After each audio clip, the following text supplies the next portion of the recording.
name is Gerd Ludwig, and I've been photographing for National Geographic magazine for over 20 years, focusing on environmental issues and the changes in the former Soviet Union.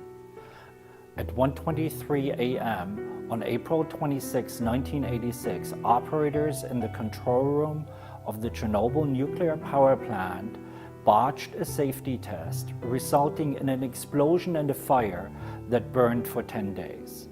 The radioactive fallout spread over thousands of square miles, driving more than 250,000 people permanently from their homes. It was the world's worst nuclear disaster to date. To commemorate the disaster 25 years later, I'm set to return with my cameras to investigate the current state of contamination, the progress of the cleanup, and the health consequences in the fallout region. I'm asking for your support so that this important story will not be forgotten. I first photographed Chernobyl for National Geographic in 1993.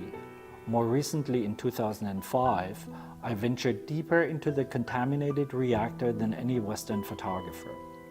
Here, radiation levels are so high that workers are allowed only one shift of 15 minutes per day. Radioactive remnants of the failed reactor continue to smolder inside the so-called sarcophagus, a concrete and steel encasement hastily erected after the accident.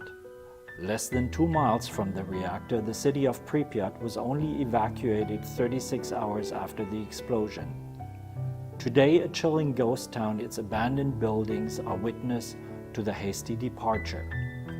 Ignoring radiation levels, some elderly have returned to their village homes inside the exclusion zone, preferring to die on their contaminated soil rather than from a broken heart in anonymous city suburbs.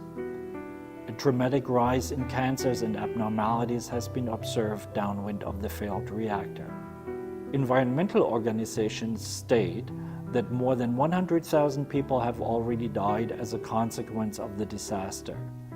Mothers are afraid of giving birth to unhealthy babies, and the emotional stress and the memory of the tragedy weighs heavy on those lucky enough to survive. Today, traditional media outlets are unable to provide the extended time necessary for long-term projects. As the 25th anniversary of the Chernobyl accident approaches, I'm asking for sponsorship for this long-term project. I want to continue my coverage, I want to update it, and I want to take my cameras again to severely contaminated areas. I know that my explorations are not without personal risk, but like many of my colleagues, I do this on behalf of otherwise voiceless victims.